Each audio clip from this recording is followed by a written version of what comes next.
주님, 오늘 이 말씀을 함께 나눌 때 말씀을 전하는 종이나 듣는 성도들 모두가 오늘 이 시대를 향한 살아계신 하나님의 음성을 듣도록 역사하여 주시옵소서.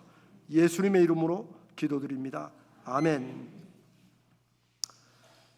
제가 기도 중에도 또 설교 중에도 이 말을 많이 쓰는데, 이 시대가 영적으로 어떤 시대이냐라고 저에게 묻는다면 저는 불신앙과 냉소의 시대라고 그렇게 말할 것입니다. 불신앙은 이 시대가 너무 부유하고 너무 발전이 많이 잘 되어서 이제 사람들은 하나님이 없이도 불편하지도 않고 하나님이 없이도 아쉽지도 않습니다. 그러니 하나님을 믿지 않아도 되는 그런 불신앙의 시대를 살고 있습니다. 제가 냉소의 시대라고 말하는 것은 안 믿는 사람들은 교회의 모습을 보고 성도들의 모습을 보고 하나님이 있으면 저러겠느냐 하는 냉소도 하지만, 심지어 믿는 성도들도 교회 안에서 이제는 교회는 종교 중에 하나로 그냥 우리 마음 시끌시끌할 때 마음도 편안하고 또 뭐라도 하나 믿으면 좋잖아. 그게 교회 다니고 예수 믿는 거지. 뭐 하나님이 살아계시고 또 뭘 또 기도해야 되고 이런 거, 그거 옛날 신앙이야. 이렇게 말하는 분들이 혹간 있는 게 아니고 생각보다 많습니다. 우리 교회는 없는 줄로 믿습니다. 오, 소리가 약한데? 우리 교회는 없는 줄로 믿습니다. 없어야 됩니다.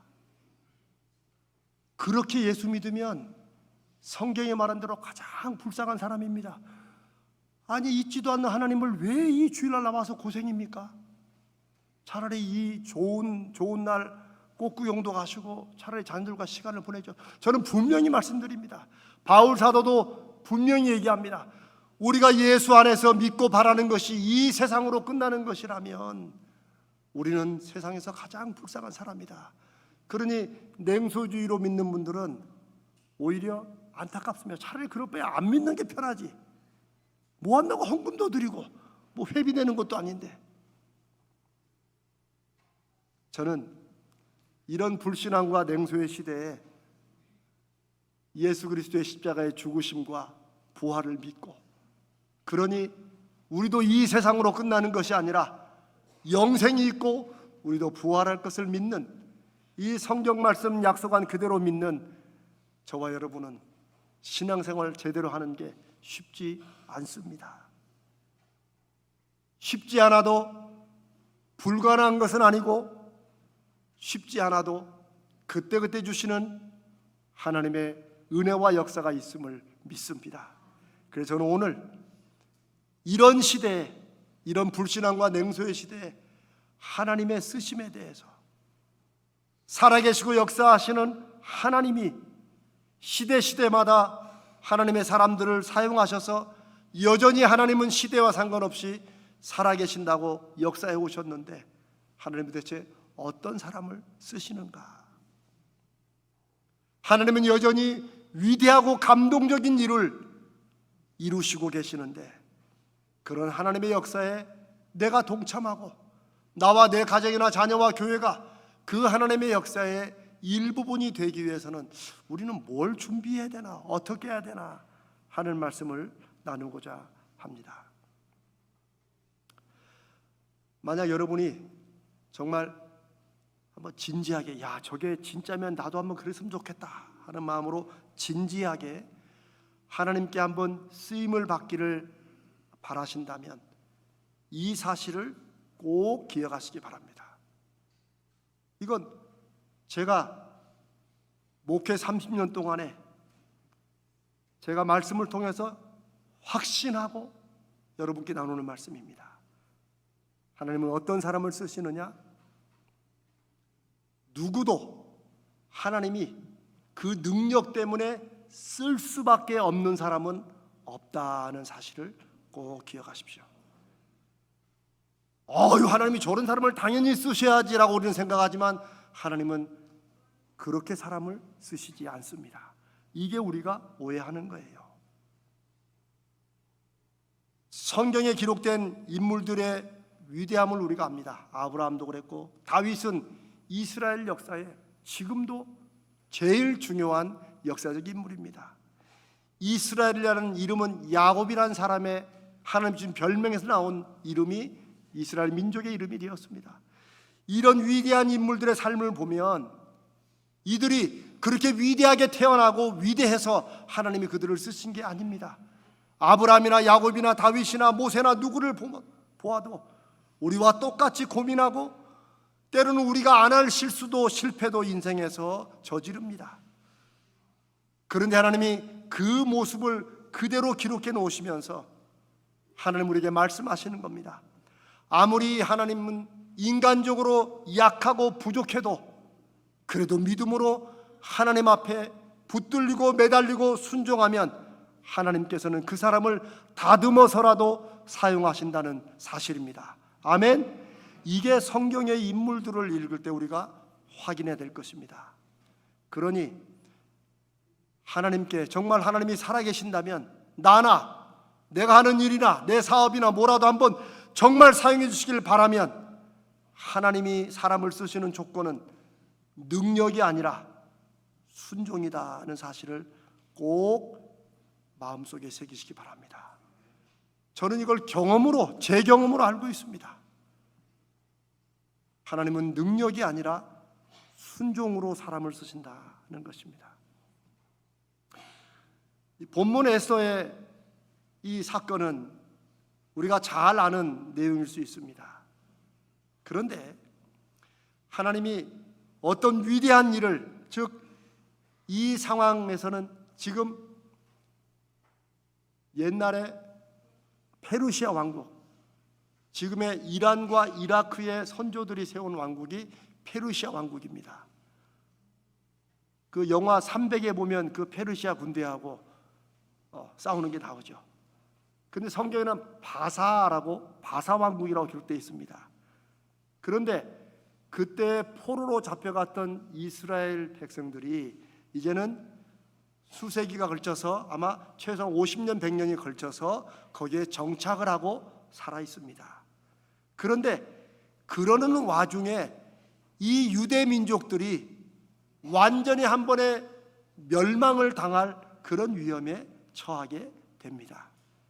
하만이라는 사람이 당시에 아하수에로라는 아하수에로는 크세스크라고 그 말을 우리식으로 번역한 거예요. 근데 이 아하수에로 왕이 하만이라는 사람의 이인자의 말을 속아서 듣고 유대 민족을 멸살하는 그런 조서를, 새로운 시행령 법을 내립니다. 마치 나치 독일라에서 히틀러가 이스라엘 민족들을, 유대인들을 몰살하기로 하면서 실제로 그렇게 아우슈비츠나 이런 수용소에 가서 태워 죽였던 것과 비슷한 일을 지금 한 방에 하는 일들이 여기 기록되어 있습니다. 우리는 이 사건을 통해서 지금 옛날에 있었던 신화적인 얘기를 하는 것이 아니라 지금 저와 여러분에게도 하나님이 이루시는, 결국 유대민족이 에스더를 통해서 다시 살아나는, 오히려 하만이 죽게 되는 완전히 반전의 역사가 일어나는데, 그 일이 모르드게와 에스더 사이에 일어난 대화를 통해서, 그리고 그걸 통해서 에스더의 순종으로 일어났다는 사실을 우리는 오늘 확인하게 될 것입니다. 성경이 우리에게 주시는 어떤 믿음의 능력과 역사가 있다면 그것은 내용을 알고 있을 때가 아니라 그 진리를, 그 속에서 말씀하시는 말씀의 교훈을 나도 내 삶에서 실천하고 그 방향으로 생각하고 결정할 때 일어납니다.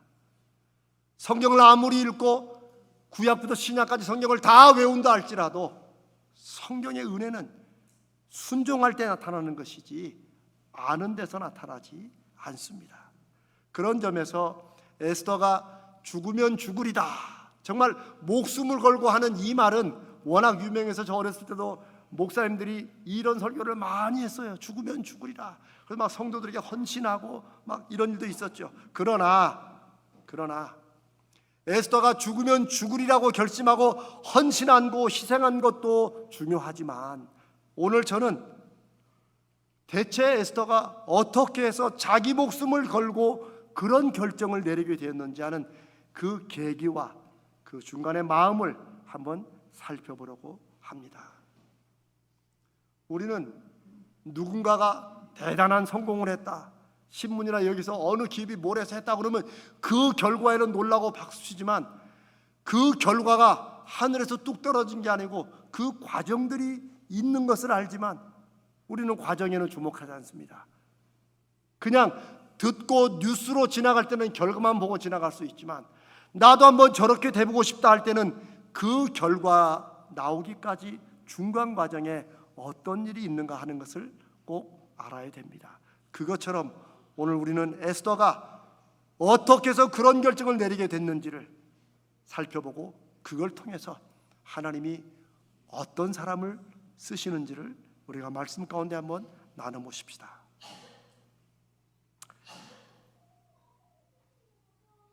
모르드게라는 사람이 나오는데, 이 모르드게가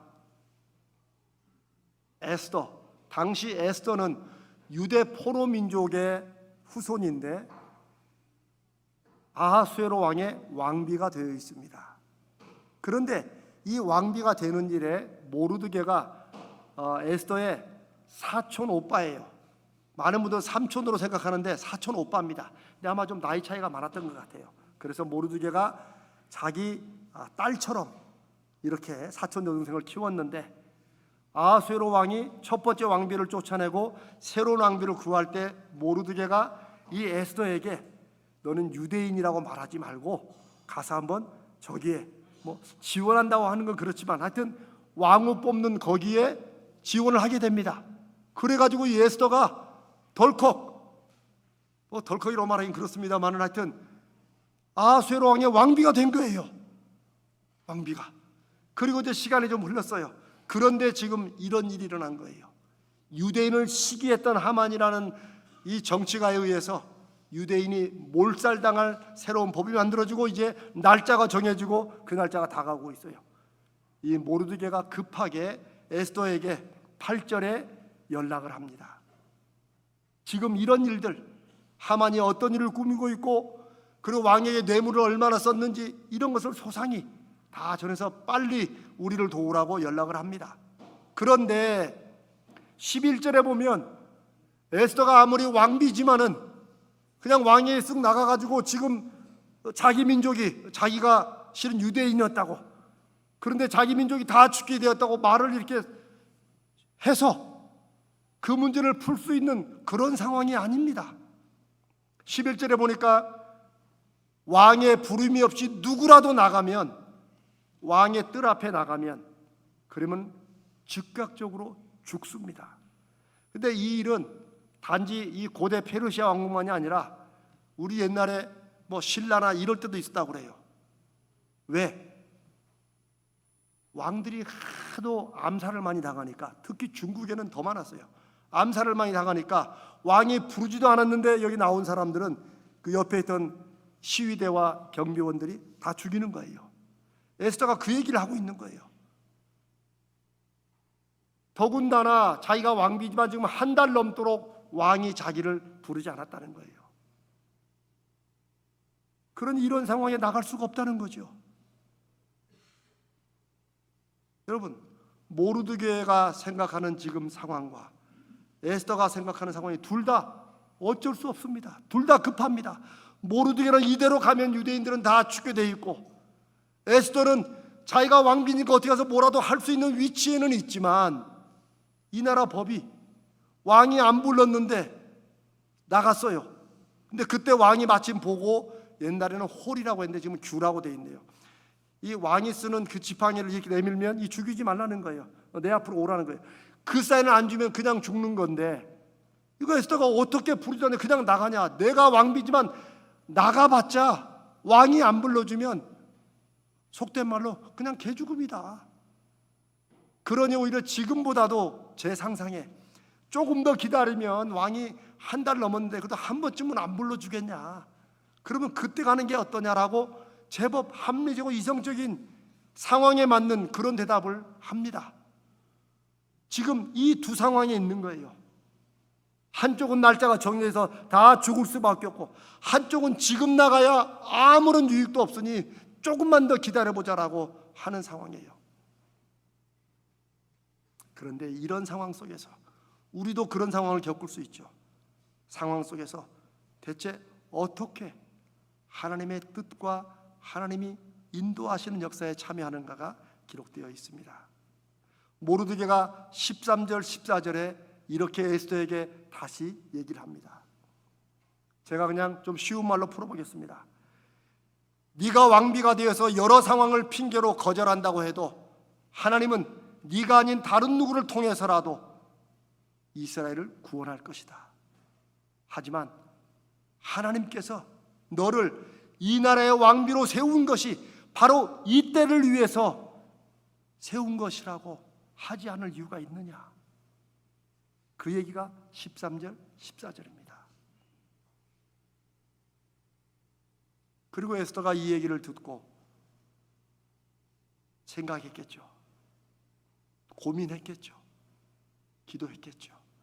그리고 16절의 대답이, 그러면 모든 유대인들이 나를 위해서 금식해주고 나도 금식하고 내가 왕 앞에 그냥 나가겠다.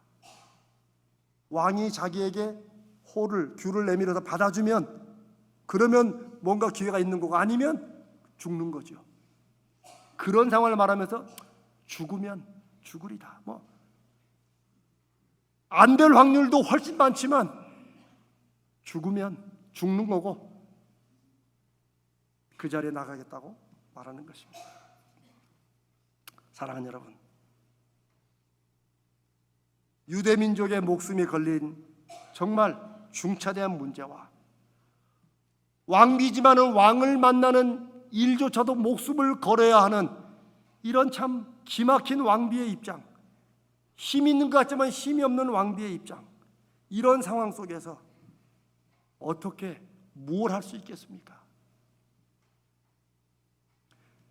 그때 모르드게가 한 말, 너를 왕비로 하나님께서 세우신 이유가, 네가 왕비가 된 것이 바로 이때를 위함이 아닐지 한번 생각해 보라는 거죠. 이 질문을 우리에게, 저와 여러분에게 만약 던진다면 이것입니다.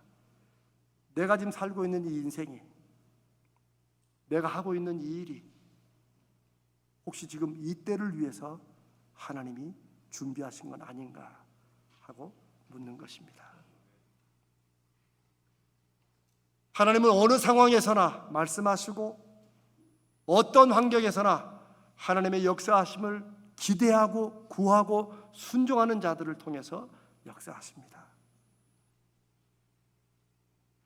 제가 오늘 이 시대를 불신앙과 냉소의 시대라고 하는 것은, 우리에게 드러나는 상황이나 우리에게 보여지는 환경들은 정말 하나님이 그렇게 정말 살아계시고 역사하시는 하나님이면 정말 좋겠다 하는 마음이 우리가 갖고 있는 최대한의 믿음처럼 보여요. 왜? 우리 눈에 하나님이 역사하시는 것과 하나님이 일하시는 것이 잘 보이지 않기 때문입니다. 교회가 넘치는 이 한국 사회에서도 교회는 사람들에게 손가락질을 받고 있고, 심지어 이렇게 많은 그리스도인들이 기도한다고 하는데도 한국 사회는 점점 불공정하고 상식이 없는 사회로 진행되고 있습니다. 이런 상황 속에서 우리가 하나님을 얘기한들 하나님이 살아계신다고 믿겠습니까? 그걸 인정하겠어요? 그러니까 너나 잘 믿어 라는 말들이 쉽게 나오고 듣는 시대가 이런 시대입니다. 그래서 우리는 이런 시대에 기드온처럼 정말 하나님이 계시면 우리에게 그 증거를 보여달라고 기도하는 것입니다. 이거는 불신앙이라보다는 간절함입니다. 나는 믿지만 다른 사람들이 하나님을 볼 수 있도록 하나님을 알 수 있도록 증거를 보여달라는 거예요. 그렇게라도 기도하는 게 순종하는 것입니다. 저는 순종에 대해서 참 오랜 동안 생각하고 묵상하고 또 거기에 대해서 확신을 갖습니다. 저는 신학대학원을 가면서 처음에 순수하고 순전한 뜻을 갖고 갔다가 주변의 당시의 목사님들이나 선배들이 하나님 앞에 크게 쓰임 받으려면 가서 공부도 많이 해야 된다는 말을 듣고 저는 미국으로 유학을 갔어요. 아무것도 없는 가정에서. 그래서 남들 부러워하는 대학원에서 박사학위도 받았어요. 그런데 그 박사과정 공부하는 중에 사람들이 다 그랬어요. 야, 이제 그때 이재명 전도사는 이제 길이 딱 트였다고. 저도 그런 줄 알았어요. 그러나 하나님은 능력 있는 사람을 찾아 쓰시는 게 아니라 하나님을 진실로 믿고 상황이나 환경에 상관없이 하나님의 인도하심에 순종하는 사람들을 쓰신다는 사실을 제가 그때 인간적으로 가장 잘 나간다고 생각했을 그때 제가 설교하는 하나님이 제 마음속에는 없다는 사실을 제가 솔직히 깨닫고 제가 믿음이 바닥이 떨어졌을 때 다시 그 하나님을 만나게 해달라고 기도하고 간신히 하나님이 저에게 증거를 주시고 표적을 주셔서 제가 다시 목사로 사는 사람입니다. 여러 번 들었으니 여러분 다 아시죠? 그러면서 제가 확신한 것은 내 생각에 이해되고 이게 합리적이고 내 경험에 이게 좋겠다 싶어서 하는 것은 많은 경우에 진정한 순종이 아니라는 거예요. 그것도 순종은 순종입니다. 그러나 때로 정말 하나님이 우리에게 필요로 하시는 순종은 도저히 상황적으로 안 맞아요. 지금 에스더가 그런 상황 아닙니까? 나가봤자 이거 그냥 죽는다. 이거 나가봤자 죽는데 이런 개죽음인데 좀만 더 기다려보자. 얼마든지 그럴 만할 수 있습니다. 그런데 왜 에스더는 죽으면 죽으리라고 까짓것 죽으면 죽는 거지 하고 왕 앞으로 나아갈 결심을 했고 또 나갔을까요? 그것은 우리가 에스더는 그런 믿음이 있었습니다라고 말하면 한마디로 끝나지만 사실 우리는 믿음만으로 따지면 그런 믿음은 없을 것입니다. 저는 오히려 모르드게가 해준 그 말, 네가 왕비로 지금 있는 것이 바로 이때를 위한 것이라고 한번 생각해 보라는 것이죠. 그게 아니라고 생각만 하지 말고 하나님 앞에 생각해 보라는 거죠. 그리고 그럴 때 내 상황이나 내 경험이나 내 판단이나 내 능력 이게 아니라 정말 내 인생의 주인은 하나님이시다. 이 모든 일을 하나님이 주관하신다고 겨자씨만한 믿음이라도 있을 때 우리는 안 된다고 혹은 이것이 정말 내 인생의 황금 기회라고 붙잡으려 하던 그런 기회 속에서 우리는 손을 놓을 수도 있고 내 목숨을까지도 던지는 결심을 할 수 있다는 것입니다. 그리고 하나님은 그런 순종을 통해서 시대마다 하나님의 사람들을 통해 역사해 오셨습니다. 오늘 이 말씀을 나누는 저는 우리 가자저열교회가 그런 성도들의 거룩한 모임, 하나님이 그렇게 쓰시는 성도들 되시기를 주님의 이름으로 축복합니다. 모르드게 가슴속에 늘 있던 말, 이때를 위한 것이 아닐까. 에스더가 자신의 상황을 넘어서서 죽으면 죽으려는 결단으로 나갈 때 마음속에 묵상했던 말, 이때를 위한 것이 아닐까. 하나님께 쓰임 받으려면 우리는 어떤 결정 앞에서든지 한 번쯤 이 말을 물으시길 바랍니다. 우리의 경험도 필요합니다. 우리가 생각하고 뭔가 분석하고 이렇게 하는 거 당연히 필요합니다. 그게 필요 없다는 말이 아닙니다.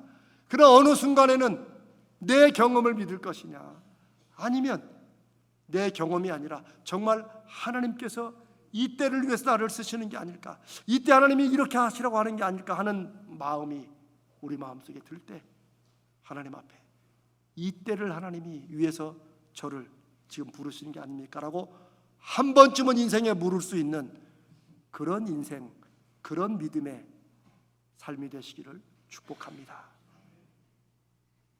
우리를 주저하게 하는 상황들이 있습니다.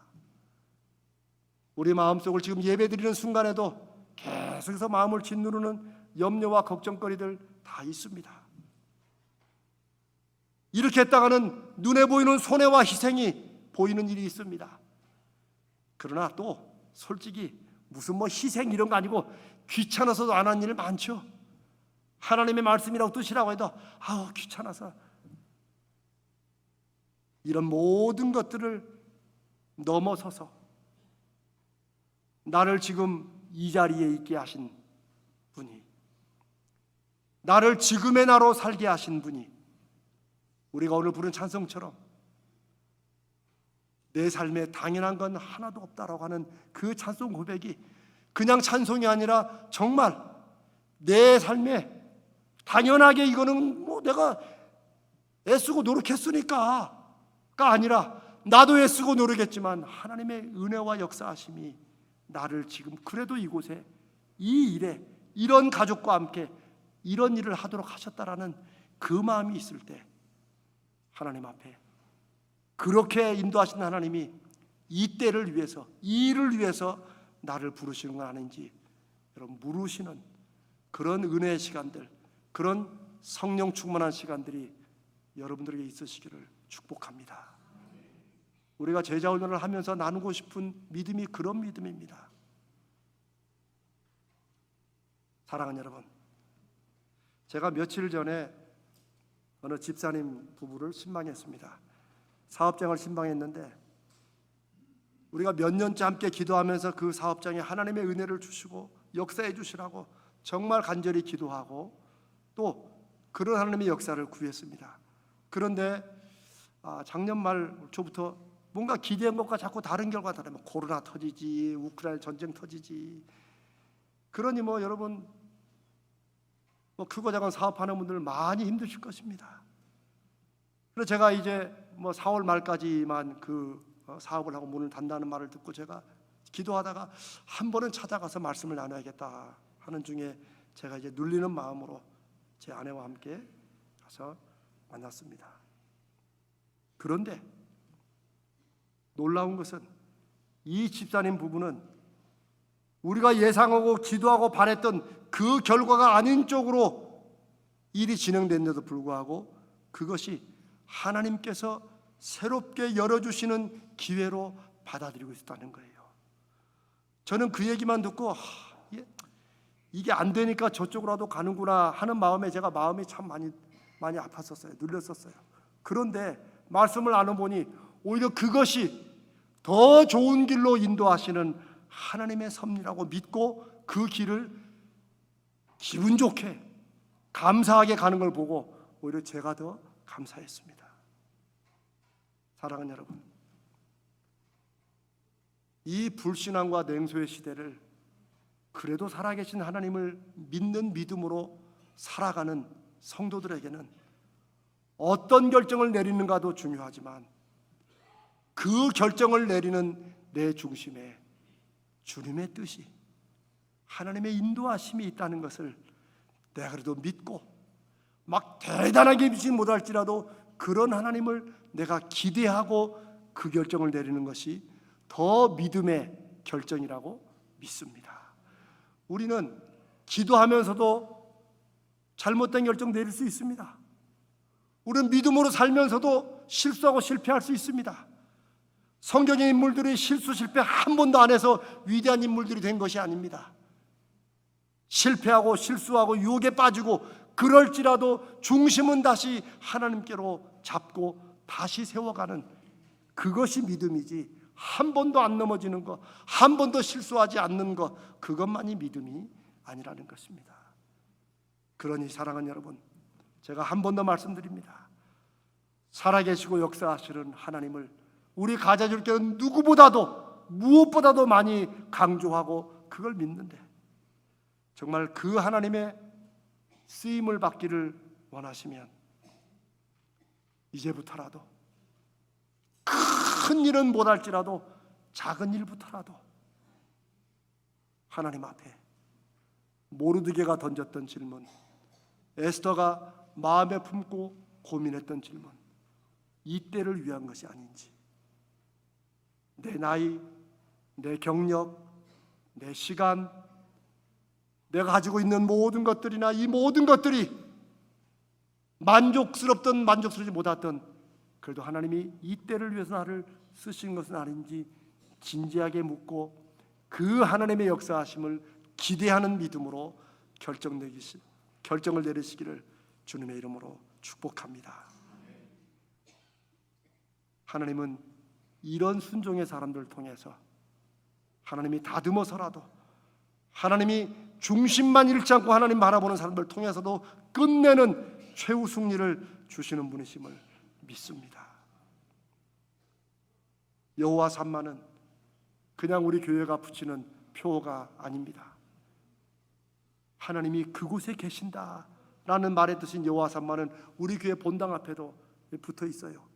히브리어로 써놨습니다.